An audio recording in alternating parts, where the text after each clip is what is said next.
We are interviewing one of the strikers of the Boston Starbucks strike from a couple of years ago. This was one of the more widely covered, not widely covered, but more influential strikes at the time. There was a lot of union movement. UAW was out and about. Sean Fain was giving speeches. It was a decent time. Joe Biden was walking picket lines with the UAW, and it helped a lot of union momentum. And that, that mindset isn't really like left people's minds. And, there's a lot of historical union struggles in this country that you can point to and use as like galvanization points for politics to get people involved, to get people mobile. And this is exactly like a perfect example. We're going to be talking to Spencer, and she uses she, her pronouns, and we're going to be just chatting it up a little bit about what it was like to strike and organize their workplace. Obama. Here's a little bit of a context for who we're going to be speaking to. This was local Boston news covering the strike. Workers at a Starbucks in Boston are on strike.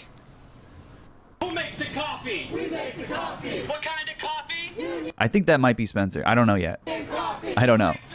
Workers at the 874 Commonwealth Ave location say they decided to strike due to lack of staff. Yeah, this was around the time Amazon was voting to unionize in a number of locations, like warehouses. UAW was organizing, and that stuff hasn't gone away. Like, people remember this. People see this. This is important. And inconsistent scheduling. They claim the poor treatment began after they voted to unionize. We're so understaffed that we often don't have enough people to, do all the cleaning we're supposed to. We take a lot longer making drinks. It just leads to a lot of customer dissatisfaction as well. Workers plan to And that ends up falling back on the workers. Customer dissatisfaction is a nice way of putting people being assholes to you because you don't have enough staff to clean everything or, make everything perfect for people exactly the way they want it, which at Starbucks, people are very particular about. Can't even talk to me. Can't even talk to me before I have my coffee. Get here from 9 until 1 o'clock every day until they can come to an agreement with management. We have reached out to Starbucks for statements, but we have not heard back. Lisa? Paula, also. I didn't even clip it all the way. I fear we tried Starbucks organizing and the girl who was running it got fired. She sued and won. That's good. She sued and won, though. But yeah, a company like Starbucks is prepared to take those losses, including shutting down whole stores, because they have other stores in the area. They make more profit than they realistically even need to. They've spent the last 10 years pushing out any other competition in their local areas. I was a barista for about 5 years. I never worked for Starbucks, but I did work for a similar big coffee chain. And it's some of the most tiring work, steaming milk all day and running around making orders while you have all these cranky people yelling at you because they haven't had their caffeine yet. Yeah, and you don't get to fucking sit down. You'll notice there's no stools. No seating behind the fucking coffee bar. You're standing all day. You're making, you're fucking heating food up, and you're making drinks that are like, they range from 2 ingredients to 5 to 6 ingredients. Like, it's a very exhausting, very like demanding kind of labor, and people take it for granted. Even though the coffee's like fucking $7 at Starbucks now. It's fucking $7. This is a reminder. We still boycott Starbucks here. Then this is why, for their union busting. Starbucks isn't even like, I think they're a soft pressure target for BDS. But they're not like an overtly Zionist company,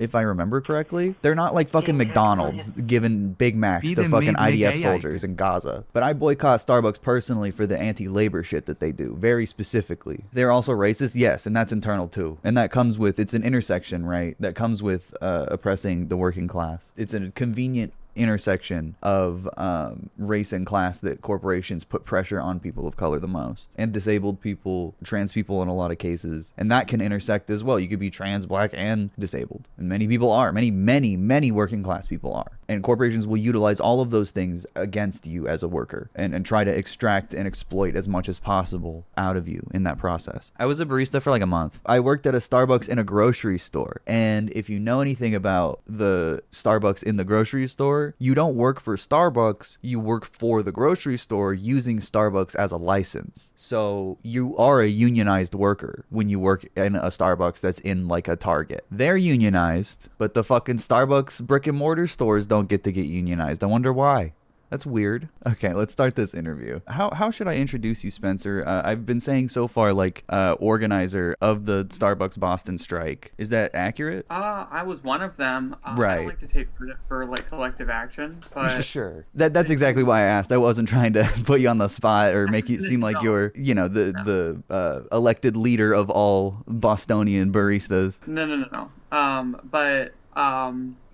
Yeah, I don't know. I was a Starbucks organizer, and I was one of the people in charge of the longest strike in Starbucks history.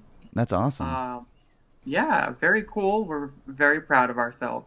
Absolutely. 64 days, baller shit. And I assume Yeah, I can say like shit, fuck. Oh yeah, of course. You could swear, say whatever you want. Yeah. Yeah, I was a union organizer. I started the organizing at my store. I was the one who like reached out to Starbucks Workers United and Awesome. like got the ball rolling there. Obviously, I didn't do it alone because it's kind of, you don't do that alone. But I think sure. that is a good way to introduce me. Only Yeah. took like fucking 5 minutes. No, I understand. I mean, stuff like this it's not in our like everyday lexicon, right? We're not taught in school how to discuss like, union organizing or collective action in like effective or like direct way. It's very like we kind of lack that vernacular a little bit. It's not developed in our like lexicon, I feel like. So it does come across like not awkward, but just like complicated. Yeah, I think a lack of vernacular is exactly how Eminem would put it. And I think that one of the most like difficult things about like starting to organize was like telling everybody what a union is, because Yeah. like every single thing in America, like in like the in the culture, has been working since fucking Richard Nixon, at least, to destabilize and dismantle all of the wins that unions brought us. For sure. And just kind of like erase the history of like organized labor in America.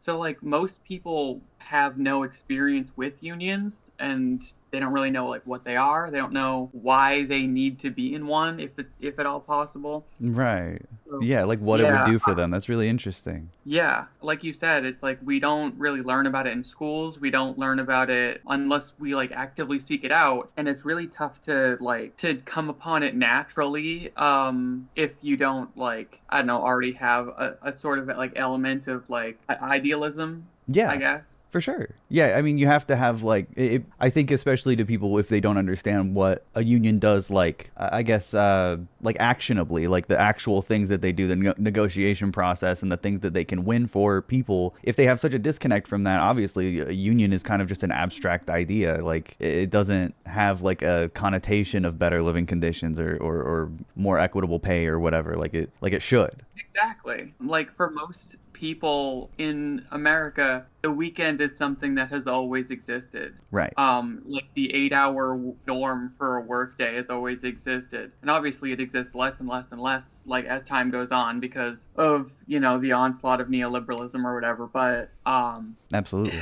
yeah, we forget like how we got to the point where like we have things like a minimum wage, and we have things like even like child labor laws and Yeah. shit. Like, And that we're going back on those too, oh God, yeah. I think part of this push with mass deportations is to replace the most like difficult and unappealing jobs to adult overwhelmingly white American working class people with children, with 14-year-olds, with 16-year-olds that aren't even allowed to have lunch breaks anymore in certain states. Like it's getting severe. And the thing is, the last time America had child labor was in the era of robber barons, where we had no weekends and we had no say in our material material conditions, and it ended up in war, basically, like class war with like the National Guard. Like people were fighting and dying for their right to take the fucking weekend off, and that's never taught in history. Like we might glaze past it a little bit in the most fucking liberal of states, but that perspective is just absent from American like perspectives, and it's not even that long ago. That's like my great grandpa's dad. Like it's, and I knew my great grandpa. You know, it's like it's not really that far from where we are. No, it's a lot closer than is comfortable for people.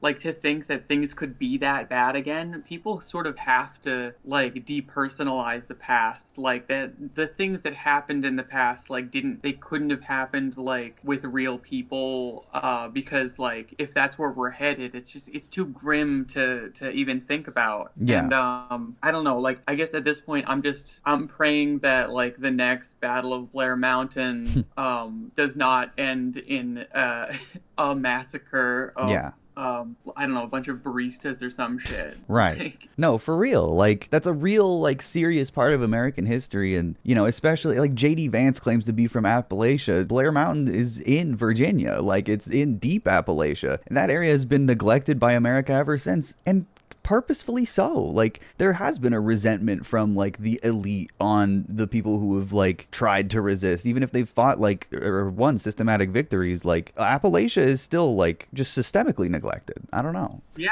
I think that there's West Virginia, sorry. Yeah, there's this massive like discrediting of the rural working class. 100%. In like places like Appalachia and stuff. They're discredited because they're like, oh well, you know, they're just a bunch of like Republicans, they're a bunch of Trump voters. They don't really like know what's going on. They're all racist, they're all sexist.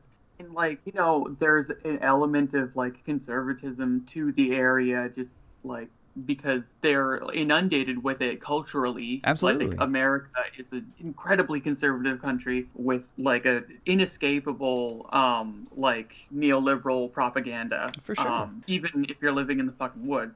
But like the history of militant organized labor, it has deep roots in these places that are now thought of, especially by like coastal like big city liberal dipshits, as like, well, those are backwards people.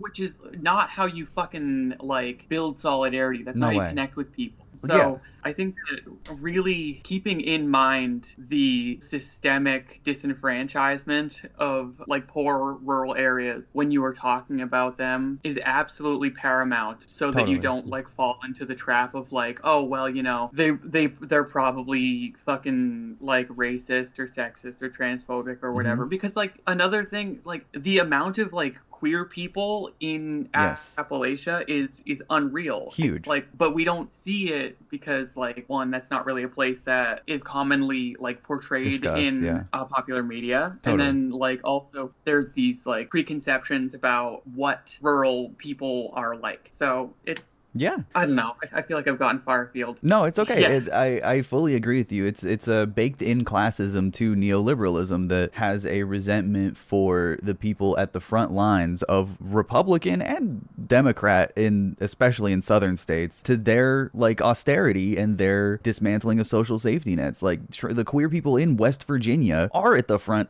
They are on the crosshairs of every like local Republican. There's probably, you know, like they are the ones that receive the most of these like fucking targeted legislations, and it goes across the board for rural areas because it happens to poor people too. You know, the guy living in a trailer park who voted for Trump didn't vote for Trump because he like, you know, he voted for Trump because he thought it was his only option, his only way out of his material conditions, not for any other real like reason, whether or not he rationalizes it with propaganda or not. Like you ask these same people who live in trailer parks who voted for Trump, you ask them what they think about Luigi Mangione, and they start sounding like fucking Stalin.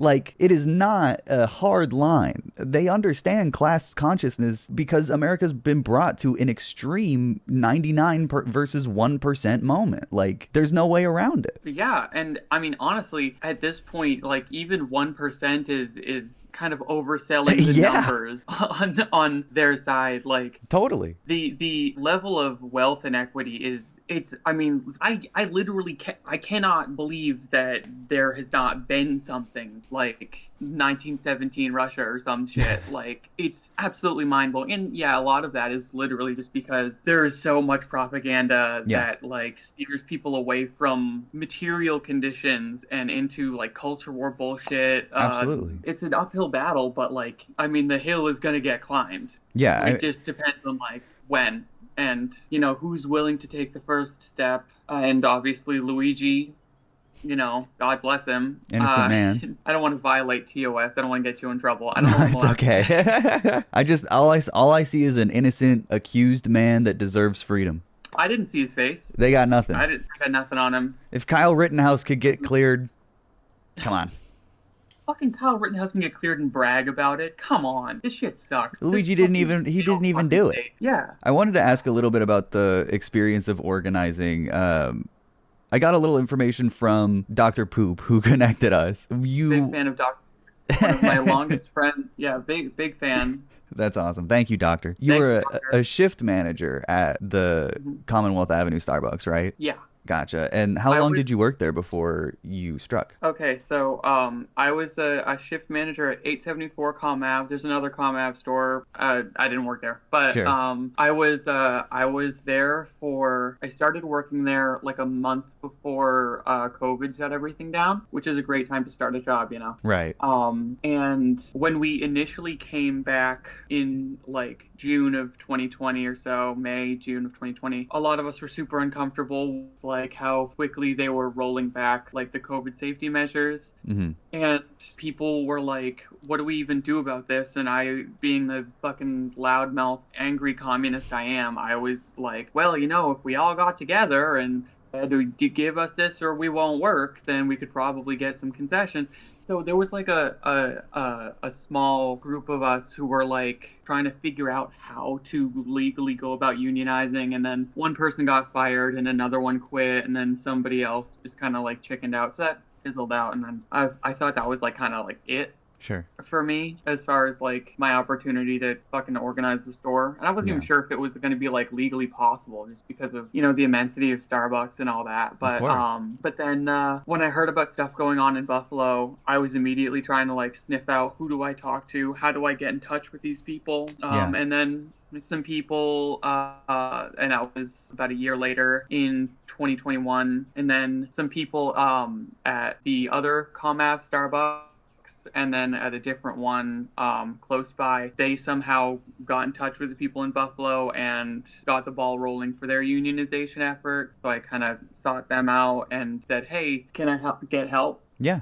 So these two absolutely incredible organizers, Kyla Clay and Tyler DeGare, did like everything in their power to help me out, and then like I got some other people involved. That's awesome. My friend Dora, she also comes from a union family, very different kind of union, but a union family nonetheless.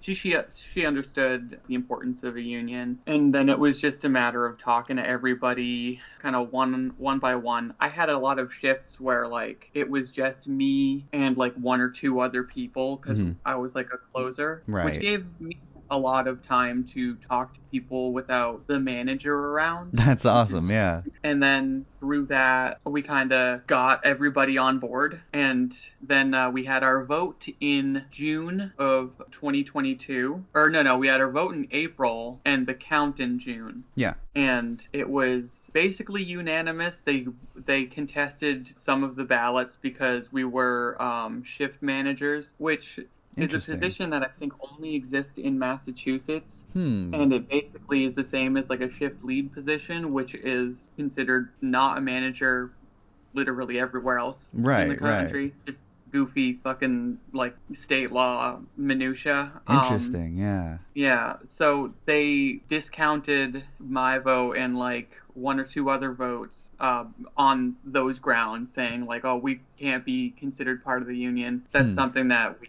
wound up like going to court over. Yeah. But we like unanimously won, which was super cool. And then literally like our manager like left mysterious Wow. circumstances. We had no idea it was coming until like 2 days before. She's like, "Yeah, I'm gone." Interesting. And then on June 9th, 6 days after our successful vote, they brought in a creature that I will call a manager, because anything else I would say would get me put on a list or something. Okay, yeah, understandable. Just one of the most atrocious, evil fucking pieces of shit I have ever met in my life. Oh no. Named Tommy Chorlian, and she was this ghoulish conduit of corporate will, who immediately started being a fucking bigot. So our Starbucks was known as the gay Starbucks, which is really rich considering how Every Starbucks works? yeah, Yeah. Starbucks are like known for it. But like we Right. were like, oh yeah, everybody's a damn T slur there, or some kind of slur. And Sure. so we were like known as like the queer Starbucks, and it was June. We had some pride flags and stuff up, Yeah. and she was not there for like an hour before she started taking shit down. She hadn't even met anybody. No She hadn't like way. introduced herself to everyone. She was just taking this stuff down, Holy saying shit. like, oh well, yeah, this isn't like approved. up to, yeah, this is like Starbucks didn't okay this, which is bullshit, because like the stores up and down the street all had a bunch of pride stuff. They had stuff up like year round, For like sure. rainbow flags and shit like Yeah, it's that. Boston in June. Yeah, it's fucking Boston in June. Yeah. Like you're gonna get some fucking gay people.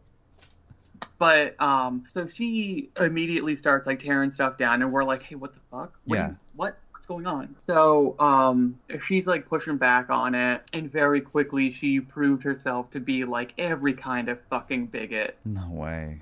We had two femme-presenting Asian baristas who she would constantly mix up, but she wouldn't mix up anybody else's Yeah. like names, which is like, Shitty.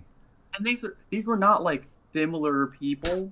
It was like one looked like a teacher and the other one looked like a demonia boot.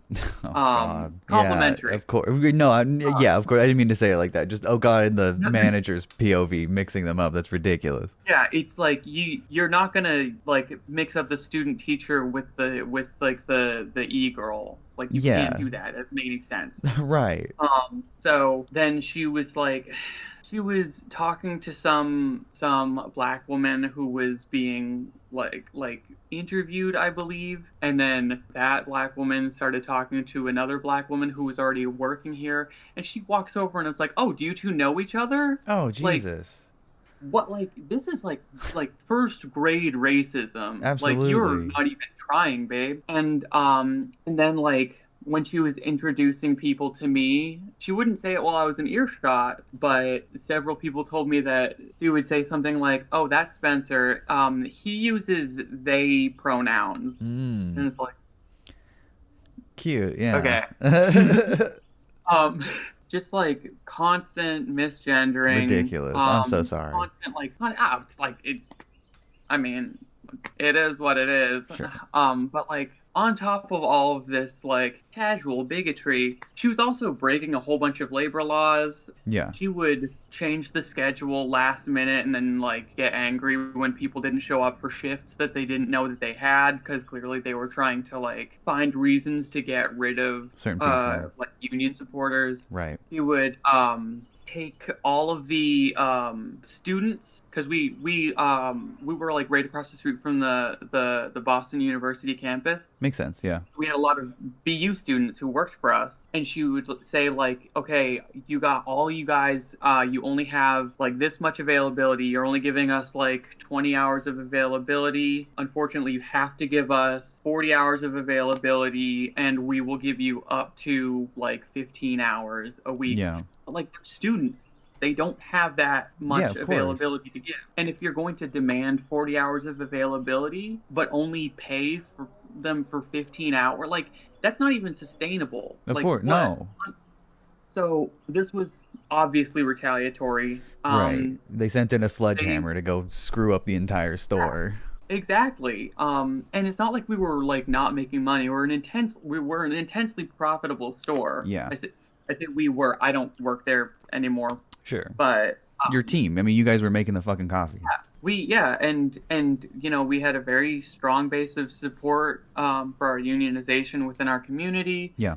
We had a lot of like strong connections to our customers and shit. Like we were good at what we do, and Sure. and they were just coming in. They sent her in to just do all this deliberately. Right. It's a Sabotage. scare tactic. You send somebody in and then they like make everything so miserable or scary that people just don't want to work there. Unfortunately for her, we're a bunch of really stubborn like assholes. Yeah.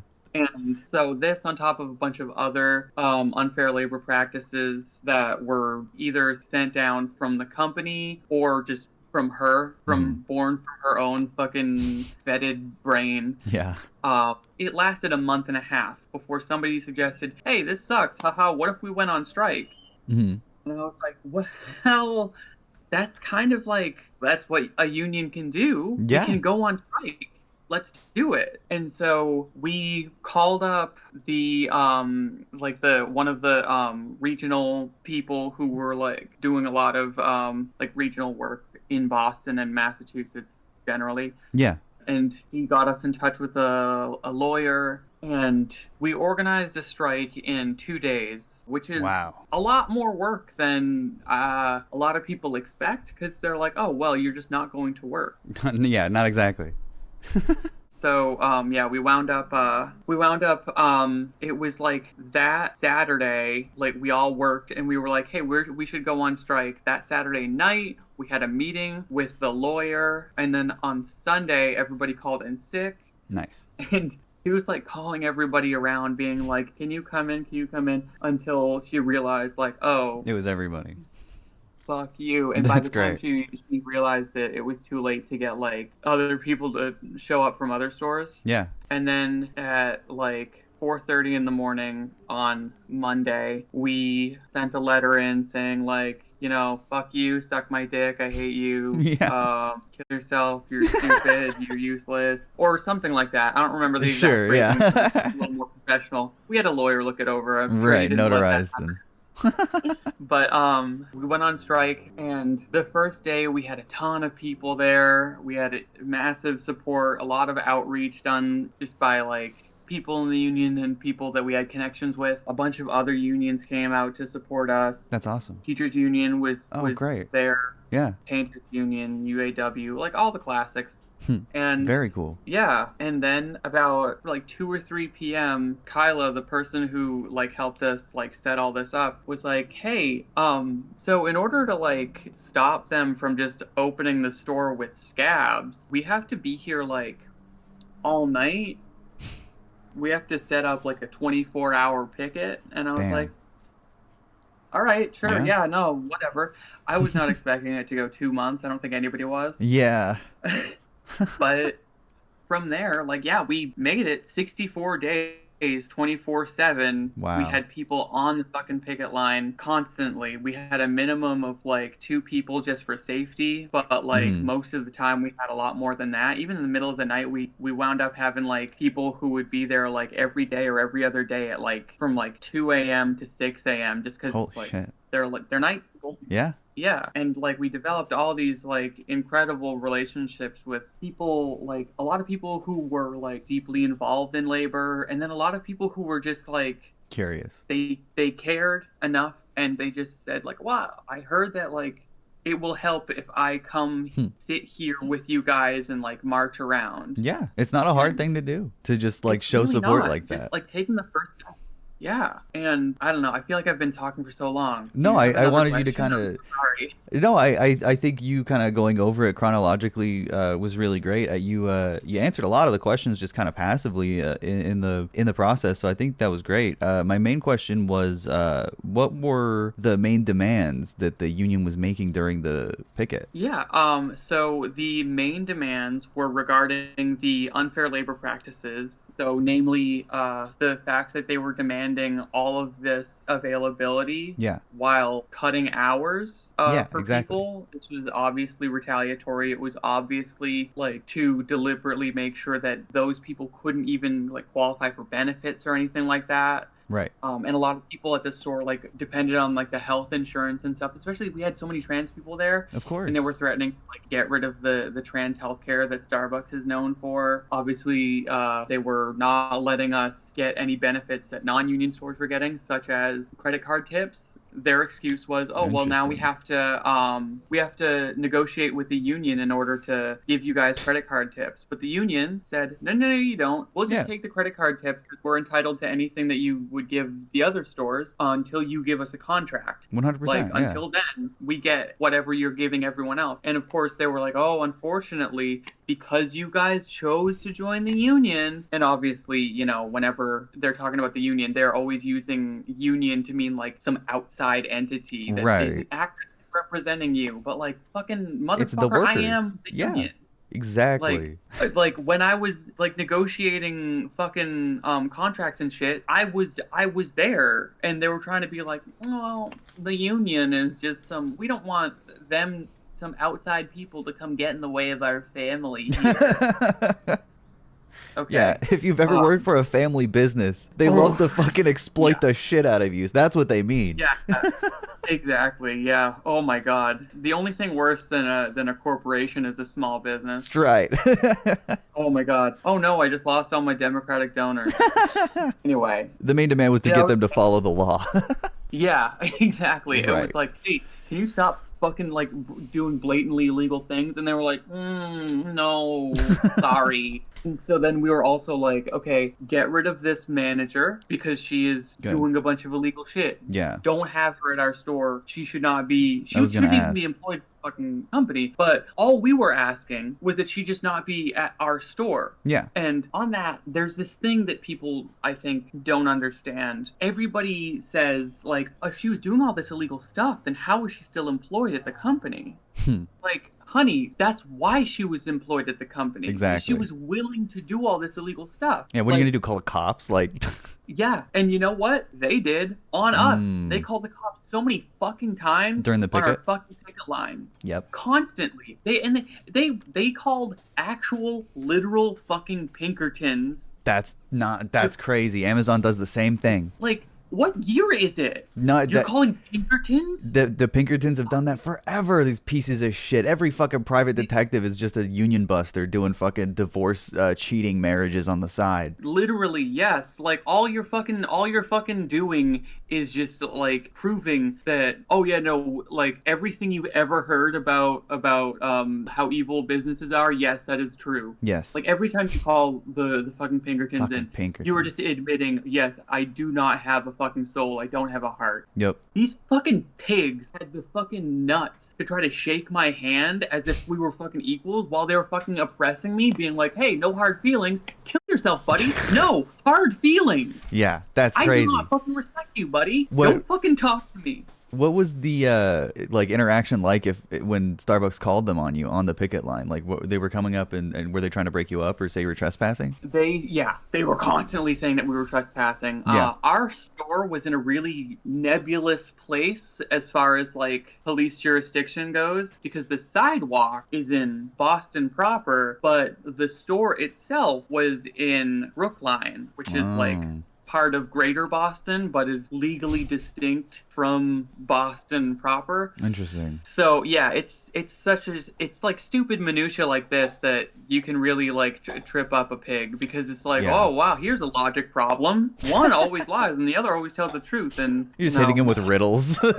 Yeah, exactly. Like, oh, and the doctor was his mother. Yeah. But they like the fucking Brookline cops would show up and we'd be like, we're in Boston. The Boston cops would show up and we'd be like, well, this is technically Brookline. Nice. And it was just this fucking cycle. But eventually the cops fucking showed up, and these stupid pig fuckers showed up with a U-Haul and got rid of all. There's like a little patio area with like umbrellas and tables and stuff. This was very valuable shade because there were 2 heat waves in the middle of summer. Yeah. This was in July and August. Right. This was brutal fucking heat. And so while we have like a bunch of like a lot of them are fucking retired people, like former union members who were just like out here because like they want to like still be a part of the fight. Yeah.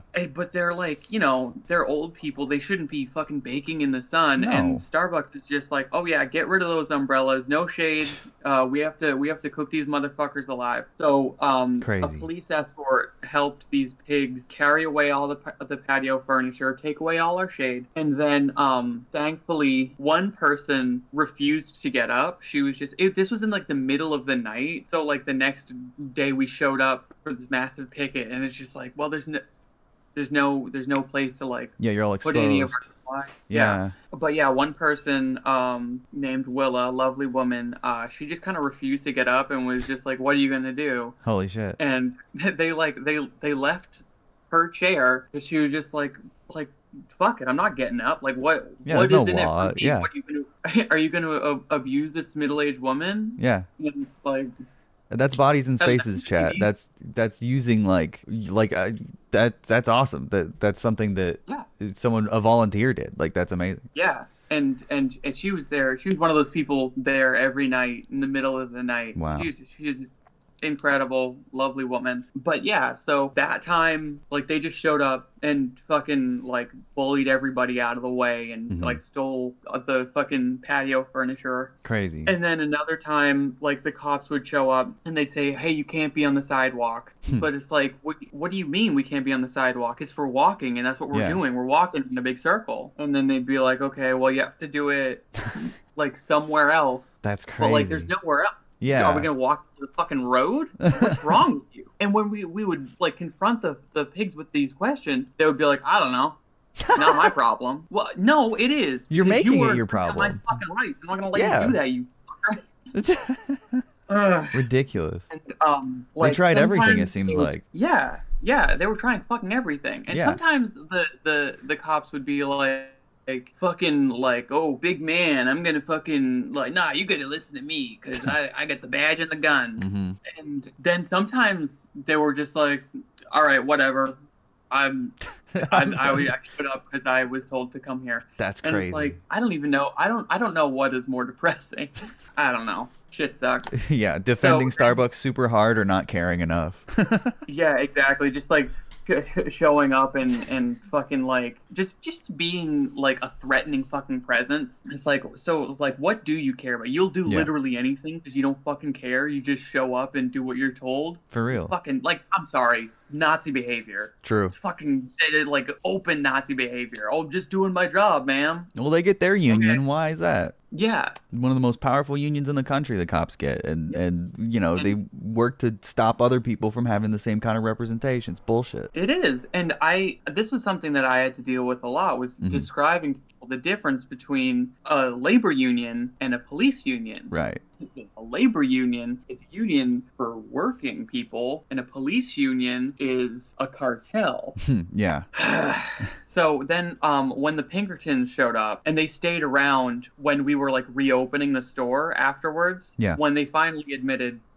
So things ended because basically they said, okay, yeah, we'll get rid of Tommy, the shitty manager, and we'll stop doing all of this union busting stuff that also we weren't doing in the first place. And also, if we were doing it, it wasn't because of the union. Sure. And if it was because of the union, it was because the union was not letting us give you this stuff. It was like, I'm sorry, it was just fucking like gaslighting, abusive boyfriend behavior. Yeah. And Not acknowledging So- the wrongdoing, but Yeah, conceding exactly. anyway somehow. everything is your fault. I'm just trying to help you. Ugh. So we were trying to reopen the store, and I was the only opening manager at this point because they got rid of Tommy from our store. But they didn't give us a new manager. They would just be like, okay, well, she's still in charge, but she's just not going to be there. But she would still like show up sometimes, and she always had a fucking Pinkerton with her with like a little fucking jacket. I don't know if you've seen their fucking logo, but it looks like an evil CBS logo. Here, let me look it up for visual aid. Yeah, here. look that up. Yeah, keep that, Chad. It's disgusting. It's like so not like Ugh. it's so trite to call something 1984, but it's a fucking Yeah. I don't know what else to call it. It's like an evil CBS logo, and they had it on their little jacket, their little fucking windbreaker. Little cult And logo. yep. Oh, extremely. It's very Heaven's Gate. Yeah, if only they would all fucking drink some antifreeze flavor aid. So when I was opening the store, I had this guy like knocking on the door before we were open, and I was like, why the fuck is this guy like not leaving? It's like the hours are Yeah. up there. So eventually I'm like, can I fucking help you? And he starts like trying to come in, like just like trying to like slide past me, and I'm like, no, what are you fucking doing? He's like, oh, like he just like says it. He's like, oh, I'm with the Pinkertons. We're supposed to be providing security here. What the fuck? Security for who? Security for what? Yeah. Security from what? Ugh. Oh, this is like the fucking putz who tried to fucking shake my hand. Right. And I was like, don't fucking touch me. What are you doing? Get out. Yeah. And you said this was after the picket? And this was after the picket. They were Yeah. still showing up, and they showed up for weeks, like every fucking morning. Holy shit. And during this time, when we did not have a manager, Tommy would still show up sometimes, and mostly to just like yell at people. I'm not like super bright, Sure. so I like what Me neither. I was very aggressive back to her because I just didn't fucking like vibe with the fucking shit she was doing. Yeah, she had no right to even be there. She had no fucking right to be there. Yeah. So I would like when she tried to like get aggressive with me, I wouldn't really take it, and I would make sure that like if anybody else like had a problem with it, I would be like, okay, so like if she starts talking to you, come get me. Yeah. You're legally allowed to have me, because like she would always yell at people, and if somebody's yelling at you, that's potentially a disciplinary meeting. Yeah. You're entitled to some union counsel there. And I was always like, just make sure, like, when she starts, come get me, and I will drive the fucking snake out of Ireland here. Yeah. And then once she realized, like, I was sick of her shit, she started targeting my friend Nora, who I mentioned, the one from the union family. Right. Who was, I don't know, she's a much nicer person than me. Right. And so, like, she would just lay into Nora for, like, problems that were not her fault, problems that were caused because we didn't have a real manager present. Because she was such and a it was just toxic Nora. person. Yeah, you guys had to strike to get her out. Ridiculous. Exactly. And she would just be yelling at Nora until Nora was, like, literally in tears. Jesus. And, like, that's abuse. Yeah, like, you're 100%. fucking, like, that's a hostile work environment. Mm-hmm. What was the question? We were just kind of going into the post-strike timeline, like you know, Tommy's still showing up despite the negotiations, and you know, she's coming in. The Pinkertons are here. I wanted to just I wanted to see like what chronologically kind of happened after you guys met with or got Starbucks to concede. You know what I mean? Like, what was the conditions like after that? Yeah, so the conditions were complicated because Right. on one hand, she wasn't there as much. But she still showed up.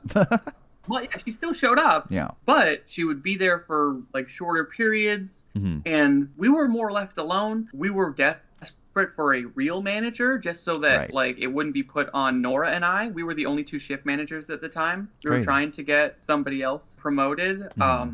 Taylor, another extremely talented organizer, also from a union family, really like incredible barista, and also just like very organized person. Perfect Yeah. candidate for the fucking job. And of course they were like, okay, well, Tommy has to be the one to interview her, and has to be, yeah. but like this is not the way that it was with like any other shift manager. Yeah. So they like made this special exception, like, oh, okay, well, it has to be through Tommy for some fucking reason. And they like dragged that process out for fucking months, while it was basically like me and Nora never getting a day off because there was nobody else to like open or close the store. And it was Right. either like we do that, or the store closes and like a bunch of people are out of a fucking job. Ridiculous. Yeah. They put that on so, you, like, and that's crazy. Yeah, and it just like it really proved like, okay, who is actually running the store? Who Right. makes the money? Mm-hmm. Who is doing the work? It can be done without a manager. Yeah. But, you know, I'm sure that they have a lot of important things to say in their fucking Zoom calls or whatever. Anyway, so we eventually did get a new manager after months and months of Tommy just coming in maybe once or twice a week to berate us and then fucking disappearing again. But they got rid of the availability requirement, Yeah. which would have put like half of our fucking staff out of work, and they stopped threatening to take away certain benefits that they had been threatening to take away. Good. However, they did not give us credit card tips. It got in like bogged down in like, okay, well, let's start talking to the union about getting you credit card tips. And then of course, you know, they say that and then they never actually do it because Right. there's always a reason to, oh, well, these aren't the perfect conditions to meet under. Ridiculous. Yeah, I would say the conditions after the strike were at once better Yeah. and also more stressful Yeah. because There's more retaliation even after because they're mad. yeah, it was abuse. Yeah. You know, they're just coming after us because we stood up for ourselves. For sure. Did they end up closing the store? No, the store is still, It's still around. open. Gotcha. They tried to open it with scabs while we were on strike and they couldn't do it. Nice. We made sure of that. Mm-hmm. We made sure even they couldn't even get like deliveries because the Teamsters had it in their contract that like they didn't have to cross a picket line, which Badass. is another reason why we had the 24/7 picket line because like that way they couldn't send a driver in the middle of the night to make a secret delivery. Right. Bunch of food went bad. It was really funny. Nice. Was there anything that led you to leaving the Starbucks specifically, or did you just end up kind of Yeah.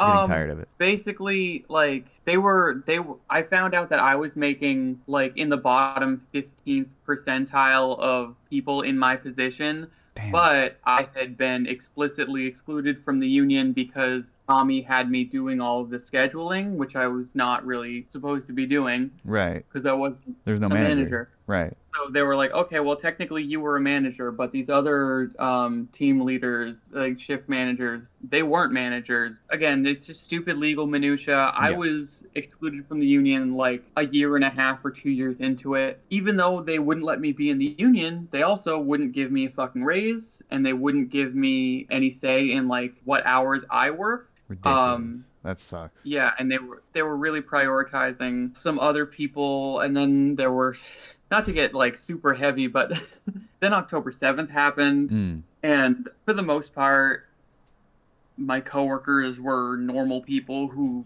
oppose genocide and Sure. think that it's actually like really fucked up what Israel's doing. But there was one who was like really loudly, uncomfortably, like aggressively Zionist. Wow.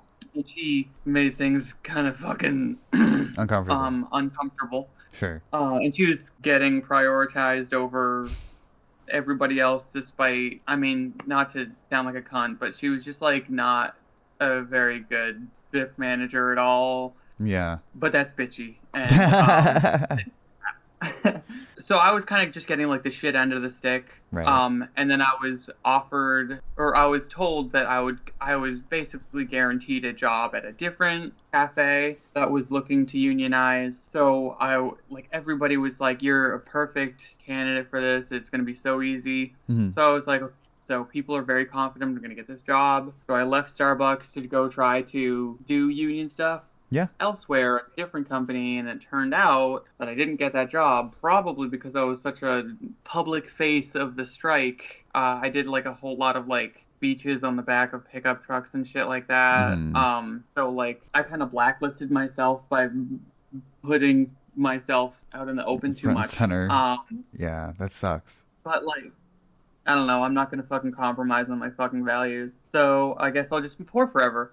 But these days I'm working, gainfully employed, so Good. I wish that I unfortunately not doing anything. I'm not unionized at the moment, but you know, I would in the future love to get back to Yeah. a union position. No, I maybe think- work for a union. If anybody knows any unions that are hiring and need Yeah. somebody to help, please message me on Absolutely. bluesky.com. No, yeah, I was gonna ask if you wanted to plug anything.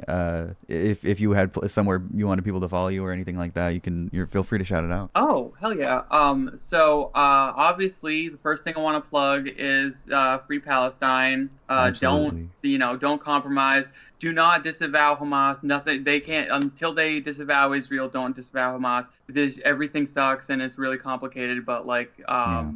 all genocide, all ethnic cleansing is bad. Free Mahmoud Khalil. Free that tough student that just got Yeah. fucking black bagged. Free the Georgetown professor and all those fucking immigrants that just got shipped off to that El Salvador prison. And then if you like trans people or communism or some combination of both, you can follow me on Blue Sky at Claire-Sinclair.bluesky.social or whatever the suffix is. I'm going to be releasing some music there hopefully very soon. I'm recording it next month. That's kind of the only social media I have at the moment. So I'm pulling you up yeah. so everyone can see. I'll link it in chat. Hell yeah. I'm a lot more concise on the internet than I am on stream. Understandable. Just make sure that you like, share, subscribe, hit the bell so you never miss a single hot banger. yellow stream. Yeah, if anybody does know anyone who works with a union or needs some union assistance, you have someone with an incredible resume. I have to say, a good consistent background of union support and organization and experience. So I think that's really valuable, honestly. I want to thank you, Spencer, so much for your time, for your incredible insight and your perspective. This was super cool to see. I really hope people in chat got to learn something. I hope you had a good time and felt comfortable. I think you did a great job, honestly. I didn't even feel like I had to ask a lot of questions. You framed it really well and explained it really well. So thank you for that. Well, thank you. Thank you so much for giving me the time. I haven't gotten to info dump about this shit for a while. I'm still furious. I'm gonna die mad about understandable the injustice of the working class. Me too. But yeah, hopefully it won't be in vain. For sure. So thank you so much for giving me the chance to talk to all your lovely folks in the piss stream. It's been a lot of fun. Thank you. If you ever want to talk about union stuff or politics in general, just message me on Blue Sky. I'm also on fucking Discord and shit. I don't know, wherever you get trans people. Radical information. Yeah, radical transgender content. Yeah. Well, thank you again, Spencer. Everyone say thank you, Spencer, in the chat. My dog's trying to go outside. Sorry. Oh. Well, thank you, everyone in the chat. Yeah, absolutely. Have a fantastic day and solidarity. You too. Solidarity. Thank you. Bye. Bye. Alrighty, that was Spencer of the Boston Starbucks strike. Longest strike in Starbucks history. Very, very great conversation. That was awesome. Thank you all very much for being here for that.